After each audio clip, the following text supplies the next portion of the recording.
Hi అండి, అందరికీ నమస్తే. నేను మీ సునీల్ మద్దాల. ఏంటంటే నిజంగా బ్రేకింగ్ న్యూస్ అనండి. వైసీపీ ప్రభుత్వం అంటే ఒక లిస్టు రెండు లిస్టులు కాకుండా 1, 2, 3, 4 లిస్టుల తర్వాత 5వ లిస్టు ఇప్పుడే కొద్దిసేపటి ముందే రిలీజ్ చేయడం జరిగిందండి. అసలు ఎంపీ సెగ్మెంట్లో ఎవరిని నియమించకపోవడం, అసలు ఎంపీ స్థానాల్లో చాలా మటుకు అలా ఖాళీగా ఉంచడం చాలామందిని ఆశ్చర్యానికి గురి చేసింది.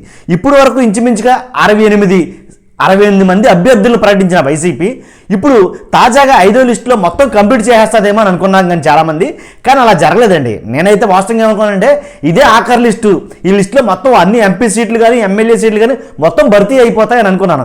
అలాగేం జరగలా. వైసీపీ ప్రభుత్వం చేసింది ఏంటంటే ఈ 5వ లిస్టులో కూడాను చాలా తక్కువ అనమాట. అంటే 1, 2, 3, 4, 5, 6 చాలా సింపుల్గా చిన్న జాబితానే రిలీజ్ చేసింది. ఎందుకంటే నేను 68 ప్లస్ ఇప్పుడు ఒక 7 అభ్యర్థులు అయితే కనుక ప్రకటన జరిగింది. 68, 7 మొత్తం మీద 75 మంది అభ్యర్థుల్ని ఇప్పటి వరకు ప్రకటించడం అయితే జరిగింది. అసలు నేను అనేది ఏంటంటే ఒంగోలు ఏదైతే ఉందో అసలు చాలామంది దాని గురించి అయితే వెయిట్ చేస్తున్నారు. ఒంగోలు ఆ నియోజకవర్గంలో ఎవరిని నియమిస్తారు అనేది చాలా ఉత్కంఠత అయితే ఉన్నారు. అసలు ఆ ఒంగోలు ఊసే ఇప్పుడు ఈ జాబితాలో తెత్తల. ఇప్పుడు ఎవరి గురించి చెప్పిందని చెప్పే ముందు నాది రిక్వెస్ట్ ఉందంటే ప్లీజ్ లైక్ చేయండి, ఎందుకంటే ఈ వీడియో చాలామంది షేర్ అవ్వాలి. అలాగే సబ్స్క్రైబ్ చేయండి. 16,000 మంది సబ్స్క్రైబ్ చేసుకున్నారు, మీకు నాకు ధన్యవాదాలు నిజంగాను. కాకపోతే మన ఛానల్ టార్గెట్ 1,00,000 మంది అండి. ప్లీజ్ సబ్స్క్రైబ్ చేయండి. వీడియోలోకి వెళ్ళిపోదాం. అంటే ఎవరు అసలు వైసీపీ 5వ జాబితాలో ఎవరి గురించి ఎవరిని ఏ అభ్యర్థులు నియమించింది వైసీపీ అనేది చూస్తే కనుక కాకినాడ లోక్సభ ఇన్ఛార్జిగా చలమలశెట్టి సునీల్ అండి. తర్వాత నరసరావుపేట లోక్సభ ఇన్ఛార్జిగా అనిల్ కుమార్ యాదవ్. చాలామంది అనుకునే ఉంటారు అనిల్ కుమార్ యాదవ్కి అసలు ఎక్కడ నియమిస్తారు, అసలు టిక్కెట్ ఉందా లేదా, ఉంచారా పక్కన పెట్టేశారని చాలా రకాలుగా అయితే కనుక మాట్లాడుకున్నారు. వాటన్నిటికీ తెరదించినట్టే అయింది. ఏంటంటే నరసరావుపేట ఏదైతే నేను ఇంతకుముందు వీడియోలో కూడా చెప్పా, అవసరమైతే నరసరావుపేట నుంచి లోక్సభ ఇన్ఛార్జిగా అదే లోక్సభ అభ్యర్థిగా అనిల్ కుమార్ యాదవ్ నియమిస్తారని అన్నాను. అదే జరిగింది ఖచ్చితంగా. తిరుపతి ఏమైందంటే మళ్ళీ సిట్టింగ్ ఎంపీ ఎవరైతే ఉన్నారో మధ్యలో గురుమూర్తి ఆయనకే ఇవ్వడం జరిగింది. ఈ తిరుపతి గురించి కూడా చాలా డిస్కషన్ అయ్యి జరిగింది. అంటే తిరుపతి గతంలో సత్యవేడు ఎమ్మెల్యే ఆదిమూలం నియామకం ఏదైతే ఉందో దాన్ని ఆదిమూలం ఎప్పుడైతే వైసీపీకి ఎదురు తిరిగాడో ఆయన పక్కన పెట్టేసి సిట్టింగ్ ఎంపీ ఎవరైతే ఉన్నారో మళ్ళీ సేమ్ మధ్యలో గురుమూర్తికి ఇవ్వడం జరిగింది. అలాగే మచిలీపట్నం ఎంపీ సింహాద్రి రమేష్ అండి.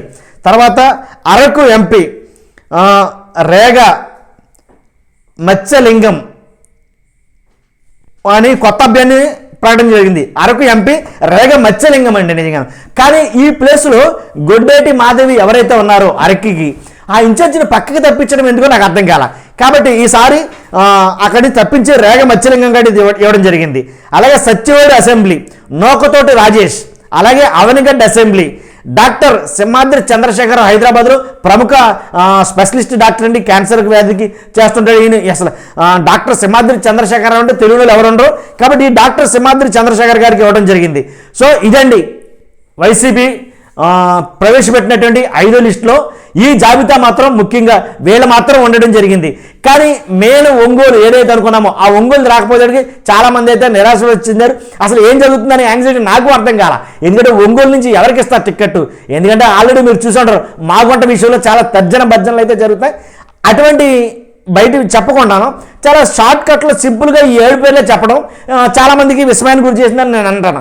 ఎందుకంటే కనుక ఇంకా చాలామంది ఉన్నారు కదా చెప్పాల్సిన వాళ్ళు. ఇంచుమించుగా ఏంటి ఇప్పుడు దాకా ఎన్ని లిస్టుల అని అయితే కనుక చాలామంది మాట్లాడుకోవడం జరుగుతుంది. చూద్దాం రాబోయే లిస్టులో ఎవరెవరిని మరి వైసీపీ ప్రకటించబోతుంది అనేది. రేపో ఎల్లుండిలో నాకు తెలిసి టీడీపీ జనసేన కలిసి వాళ్ళ లిస్టును కూడా చెప్పబోతుంది. అంటే ఎంతమందిని అభ్యర్థులు ప్రకటిస్తుందో చెప్పలేం, కానీ 1, 2, 3 లిస్టుల కింద వాళ్ళకు ప్రకటించవచ్చు. ముందు మాత్రం వైసీపీ అలాగే జనసేన అలియన్స్ నాకు తెలిసి రేపు ఎల్లుండిలో మాత్రం వాళ్ళ అభ్యర్థులు తొలి జాబితా కూడా ప్రవేశపెట్టబోతుంది. చూస్తున్నా మీకు అందరూ కూడా ఇలాంటి వీడియోలు మీకు జెన్యున్ ఇన్ఫర్మేషన్ మీ ముందుకు రావాలంటే ఖచ్చితంగా సబ్స్క్రైబ్ చేయండి, లైక్ చేయడం మర్చిపోద్దు. Thank you very much.